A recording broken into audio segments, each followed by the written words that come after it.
तो गहलोत ने कल एक स्टेटमेंट दिया था, 2 दिन पहले स्टेटमेंट दिया था कि साहब एसओजी में कर देता, यूं कर देता। क्या मायने निकाला जाए, बार बार ऐसी चीजें क्यों हो? देखिए, मैंने कल जयपुर में भी प्रेस में बातचीत करते हुए कहा था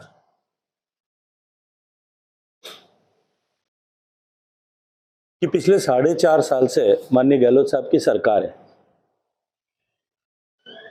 और उनकी जांच एजेंसी तमाम प्रयास करने के बावजूद भी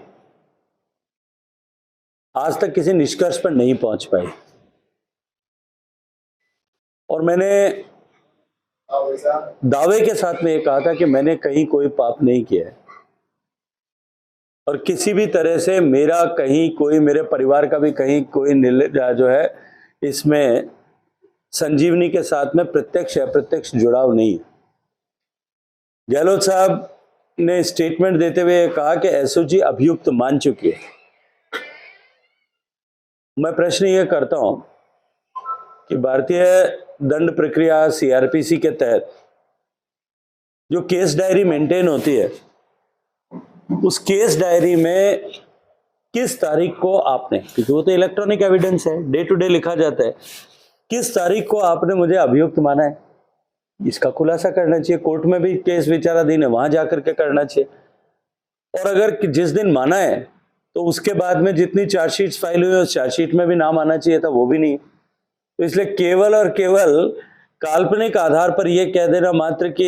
इनको एसओजी ने अभियुक्त मान लिया है, उससे तो प्रक्रिया पूरी नहीं होने वाली है।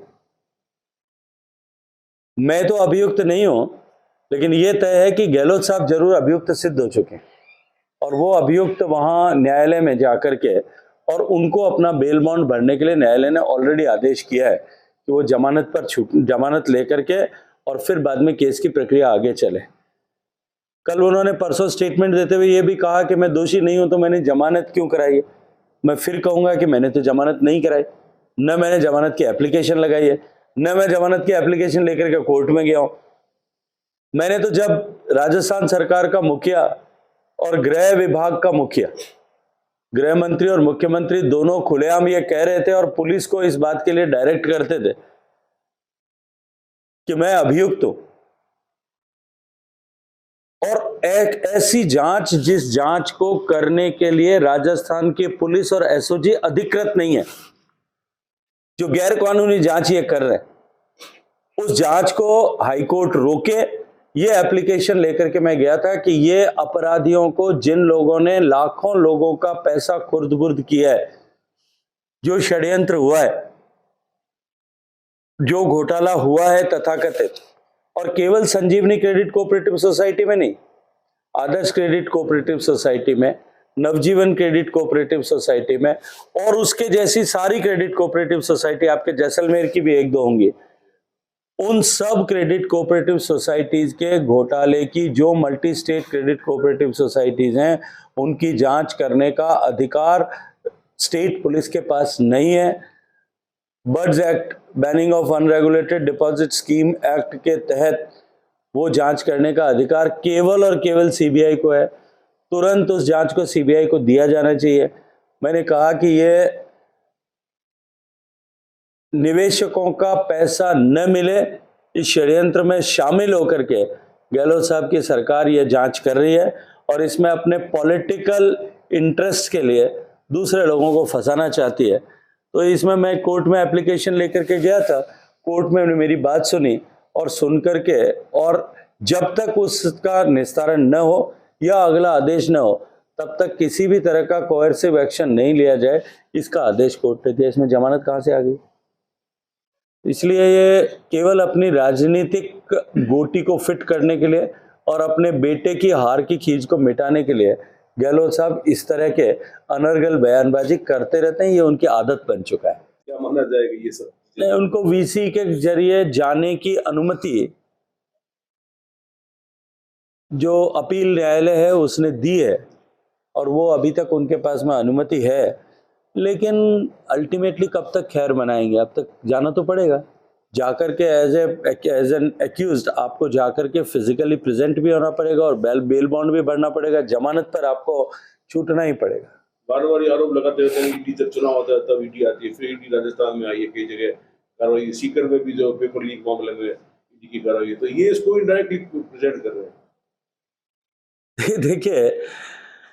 राजस्थान में 17 पेपर लीक हुए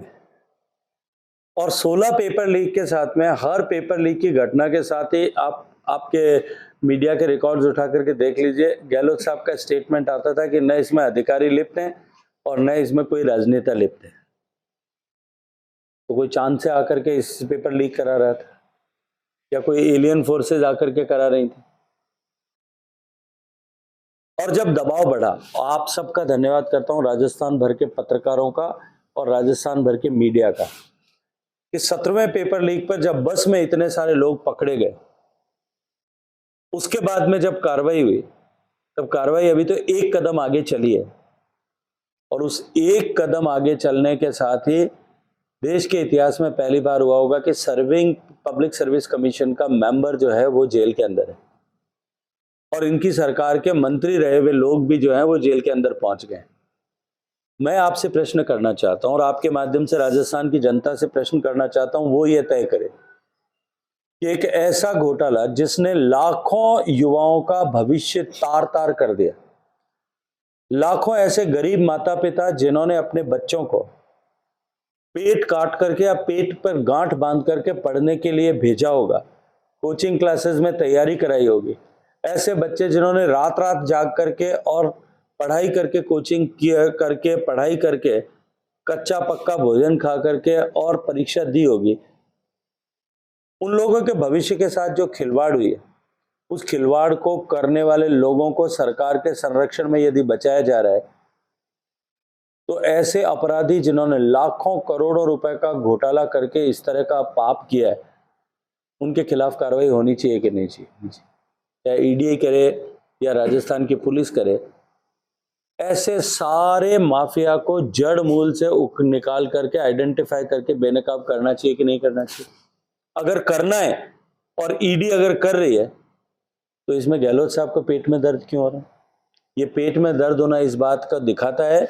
कि वो जो बचाने की कवायद 16 बार हुई थी,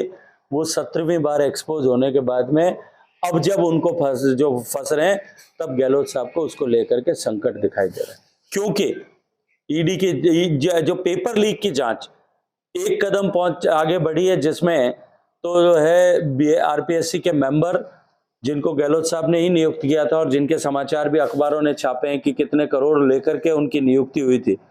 और उसके बाद में जो है उनके एक मंत्री का गिरफ्तार होना, ये सब अभी तो एक कदम आगे चला है तब आए। जांच अगर कुछ कदम और आगे बढ़ी तो कांग्रेस पार्टी के कई सफेदपोश जो नेता हैं वो गिरफ्त में न आ जाएं, इस डर के कारण से वो ईडी के आने को लेकर के इस तरह के वक्तव्य दे रहे हैं।